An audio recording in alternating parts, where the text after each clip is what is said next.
Of the early West record many stories of famous and notorious characters of that period.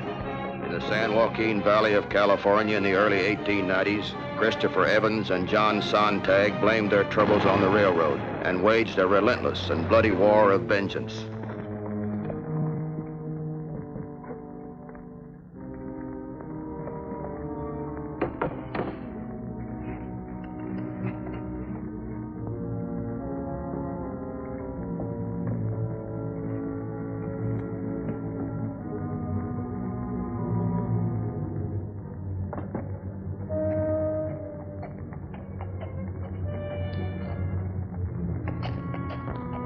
Morning, Miss Evans. Is your uncle at home? Inside. Thank you, ma'am.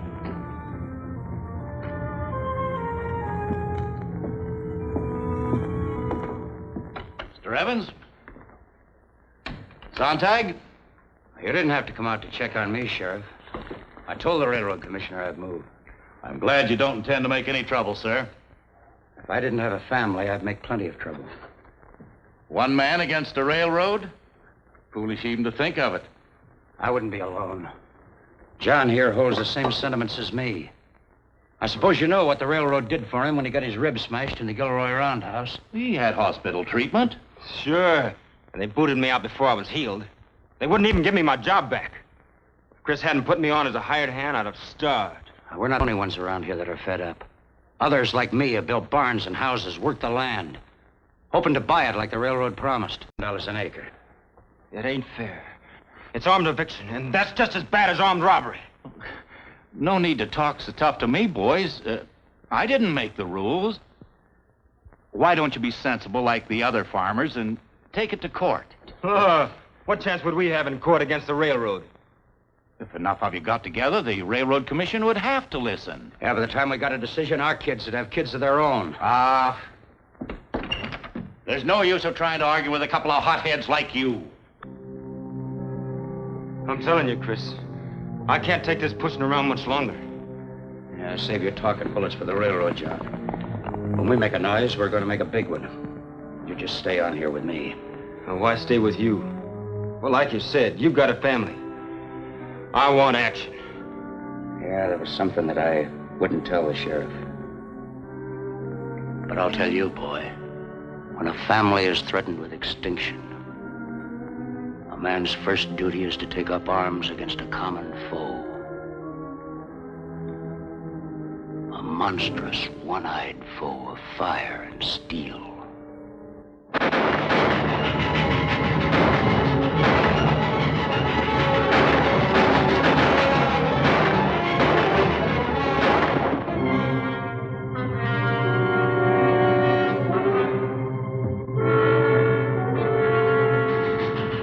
By the time we were put on the case, one Central California had become a feeble gesture. I'm Matt Clark. The young lady with me is Miss Jones. We're detectives for the Southwest Railroad. We had left San Francisco in July 1892 on the southbound train for Visalia, center of the railroad robberies and wreckings. When the train made a 5-minute stop at Modesto, we stepped off to stretch.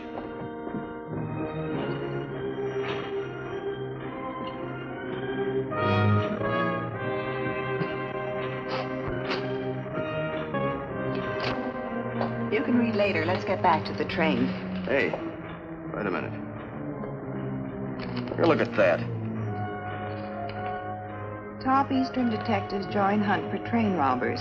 Reliable sources reveal the detectives left San Francisco by train this morning to give our local law enforcers a lesson in the fine art of catching criminals. How do you like that for a dig? Not the dig, it's a brass band, I mind. Well, I can see we're not going to be very popular with the law in Visalia. You'd rather be right than popular, wouldn't you? From what I hear, I'm not so sure we're right. Look, Jonesy, no matter how right a man is, if he grabs a gun to start an argument, he's dead wrong from the start. Remember that, will you? Yes, Father.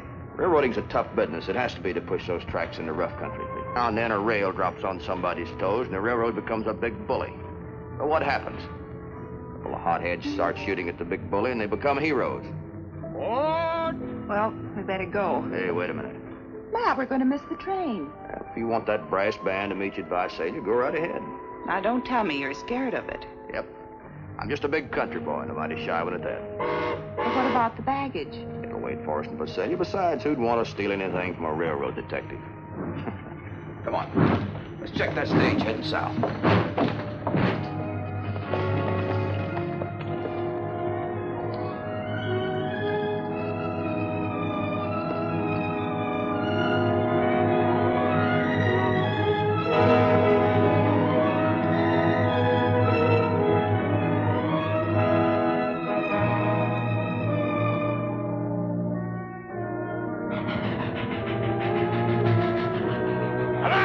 Here she comes!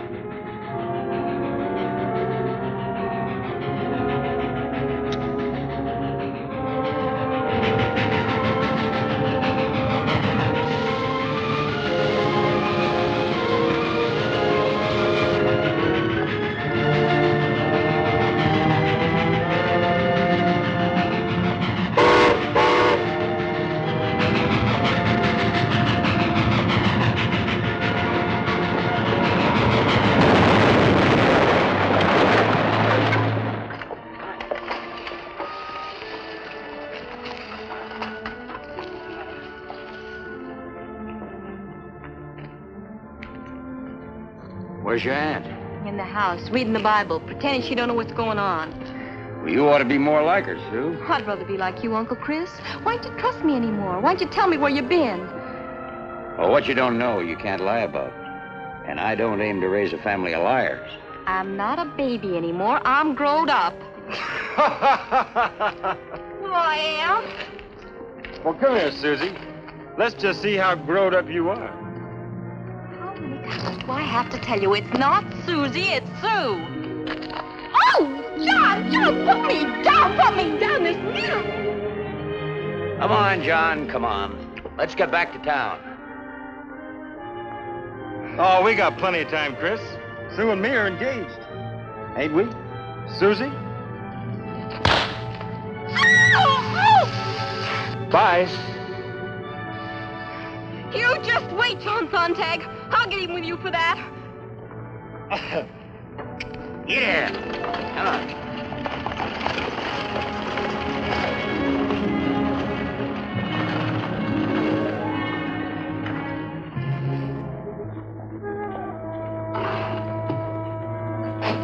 Much obliged, driver. Come on, Tony.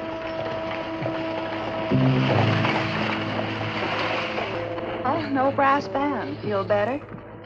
Yeah, I do. If I turn politician, I'm going to do my kind of work sort of private-like. Well, the train's already in. It's about an hour before supper time. You want to look up the sheriff first? Oh, naturally. Business before supper. I don't know where his office is. Looks like it might be down the street. Let's go.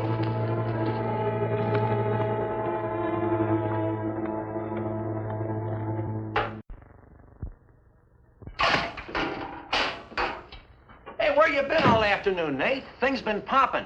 They blew the trestle south of Fresno. Train got across just in time. Holy cats. I tell you, Nate, we gotta do something.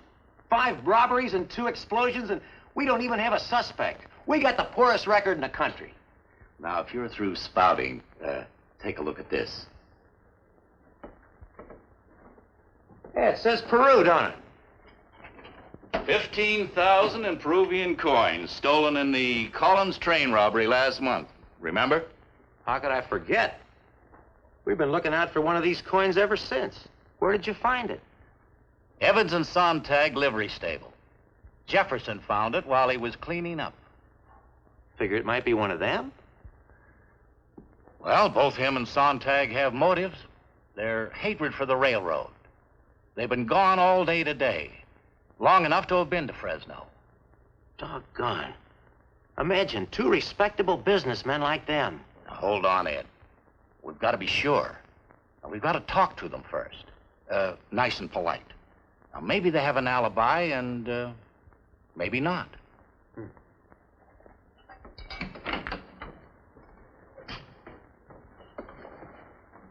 Sheriff Owens? Yeah? I'm Matt Clark. This is Margaret Jones. Miss Jones and I represent the Southwest Railroad. Oh, detectives. That's right. I got a telegram about you. Oh? So, you're the 2 bright folks who came all the way from Kansas City to show us yokels how to catch train robbers. We came all the way from Kansas City because that's what the boss told us to do. Personally, I'd just as soon go fishing. Not me, Sheriff. I just as soon do my job whether you like it or not. I don't like it. Look, we're all trying to do the same thing. Why don't we cooperate? What's the use of fighting about this? I'm not going to fight. I just don't intend to cooperate. Why not? We've done all the spade work, dug through the records, sifted evidence and checked alibis. And now when we come up with some real evidence, enough to arrest someone, you 2 Eastern bird dogs come into town just in time to get your pictures on the front page along with those prisoners. Are you quite finished, Sheriff? No, I'm not finished. Not until I've made it clear that we're handling this ourselves. And we don't want any strangers hogging our credit. Now go fly your kite somewhere else. Is that clear? Yeah, that's pretty clear. You get the general idea, Jonesy? Yes, I do. And I think it's awfully sweet of you, Sheriff Owens, to relieve us of this nasty job. Well, Matt, we might as well retire gracefully and try to find 2 friendly people. 2 friendly people? To play cards with, of course. How else are we going to pass the time of day? Your arm, Mr. Clark? Good day, Sheriff. Good hunting, boys. Good day. Of all the insulting people, Hold your horses, hold your horses. He was right, you know. We are butting in. Matt Clark, you mean to tell me you're going to kowtow to that yokel? You're just going to sit around and do nothing? Nope. While you're looking for those 2 friendly people, I'm going fishing. Oh, no, you're not. I'm starving, and I want that supper you promised me.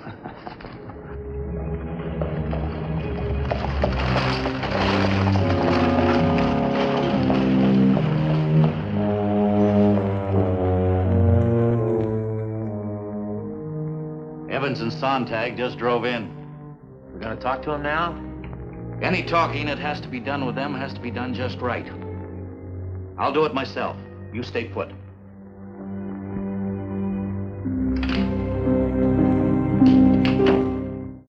Straighter answers than that, Chris. Why don't you and John come down to the office with me and we'll talk it over?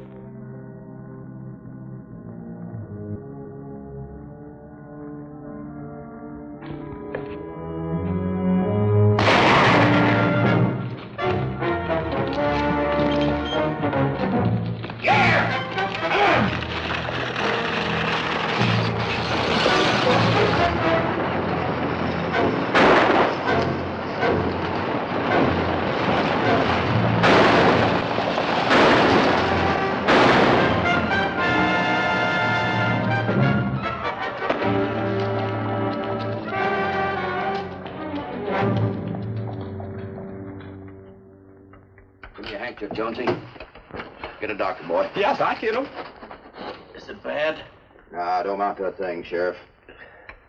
It's a busted rib. Yeah, that ought to hold you till the doctor gets here.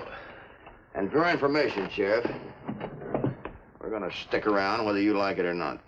As a matter of fact, we never had any intention of leaving. I'm sorry about what I said. The way I bungled this, I guess I could have stood some expert advice. But there's one thing you can be sure of. There's no longer any mystery about those train robbers. Who are they, Sheriff? Sontag and Evans. Posses were formed all along the San Joaquin Valley and sent into the foothill mining country along the high Sierras. But Sontag and Evans had friends who hated the railroad more than lawlessness and sheltered and fed them. When it looked like the search might stretch into months, Jones and I had a conference with the sheriff to find a quicker and surer way. What about this man, Sontag? How does he fit in with Evans? Sontag came out here a couple of years ago from Minnesota.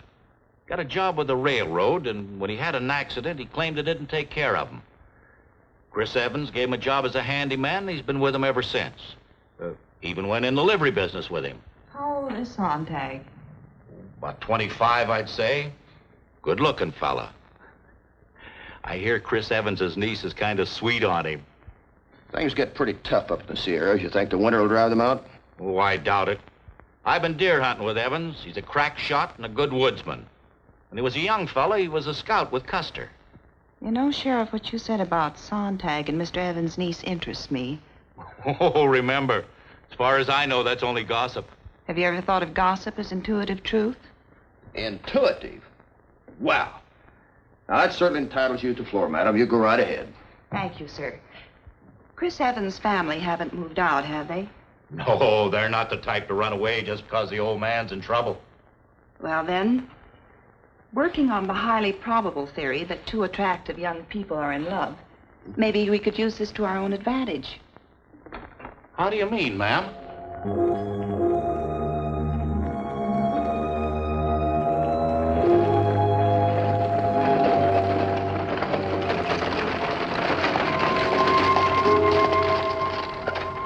Are you Miss Evans? Yeah. I'm so happy to meet you, my dear. I'm Mrs. Sontag. Who'd you say you were? Mrs. John Sontag. I understand my husband's been living here. Your husband? John? Go on, lady. What do you think you're giving me? It would be so like John not to have told you about me. What do you want? What'd you come out here for? Simply this. I've been reading about John in the papers, about him holding up all those trains. He must be very wealthy by now, and as his wife, I'd like to share in it. Of course, now that I see how pretty you are, John will probably try to deny everything. Shut up. Go find your husband for yourself. Don't go asking any favors of me. Get out of here right now. Go on, get. Don't you ever come back, do you hear?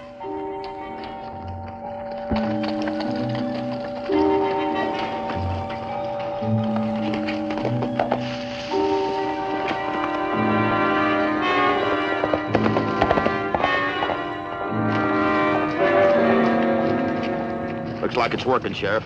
I'll trailer, leave you plenty of signs. Get the posse and follow me.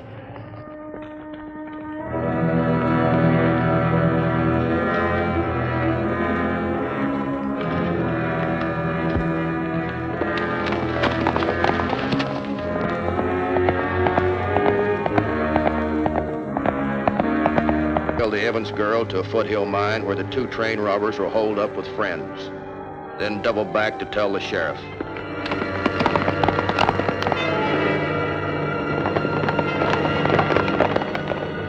The sheriff joined me with some of his posse. We agreed on a plan of attack.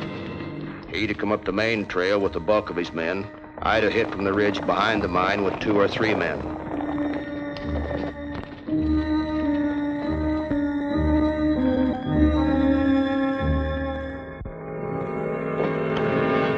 Give yourself up, Evans! You're surrounded! You haven't got a chance! You understand? I hear you, Sheriff. You can save your breath. If you want us, come in and get us. Let's go!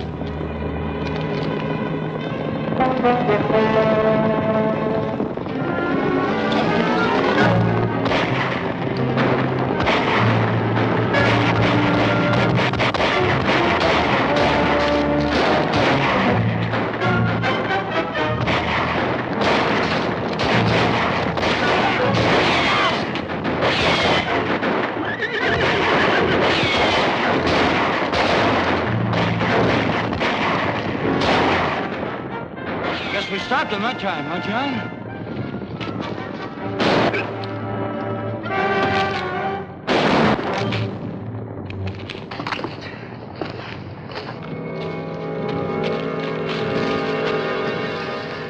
Get her out of here, Chris. I'm done.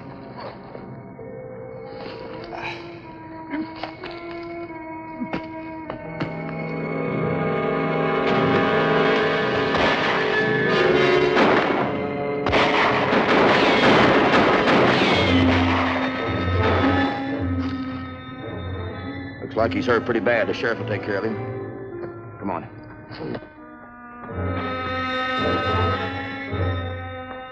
Evans was bleeding, and his trail through the cave and up the canyon was easy to follow.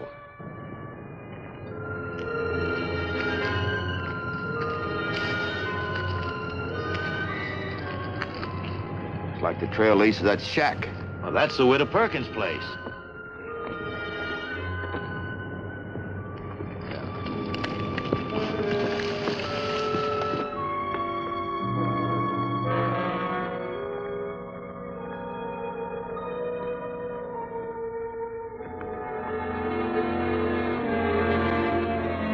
All right, Sue. Sue, come here! Sue! Oh, Sue. I heard her scream.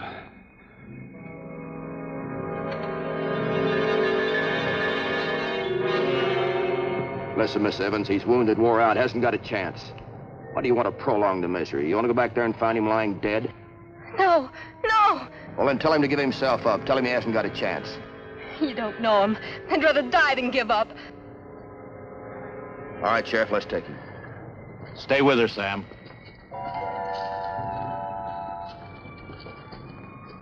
Look at Sue. Coming for me now.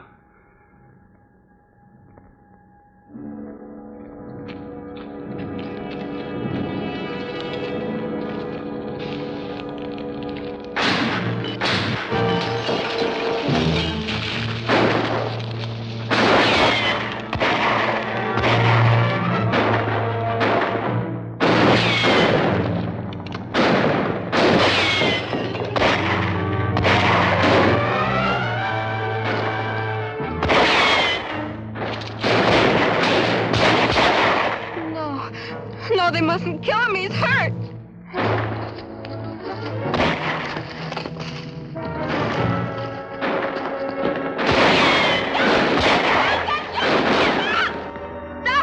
Stop that shooting. They'll kill you. I can't stand it anymore. Come out. Get out of the way, Sue! All right, then. Go on and fight. But you'll have to shoot me first. Shoot! Shoot! Go on and shoot!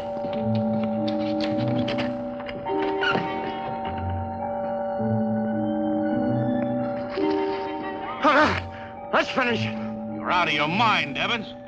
We got 6 men covering you. Throw down your gun. Stay alive, Uncle Chris. Please, for me. I give up on one condition. Name it. I don't want no railroad man getting my reward. Understand? The old lady inside.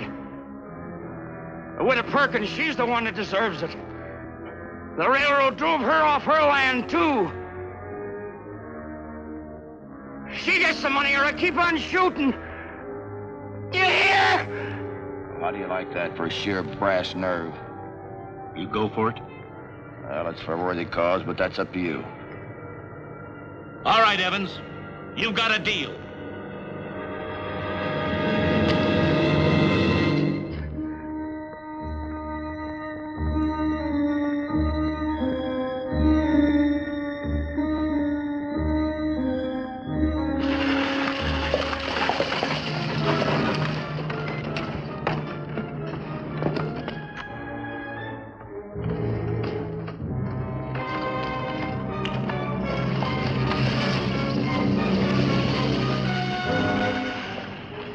Hard to understand, isn't it, Matt? Yeah. Except for that blind, stubborn hatred, Evans is probably one of the finest family men you'd ever want to meet. Christopher Evans, tried by the grand jury of Fresno County, California, on the 21st of February, 1894, was found guilty of murder in the first degree, sentenced to Folsom Prison for the period of his natural life. John Sontag died of his wounds in the Fresno jail.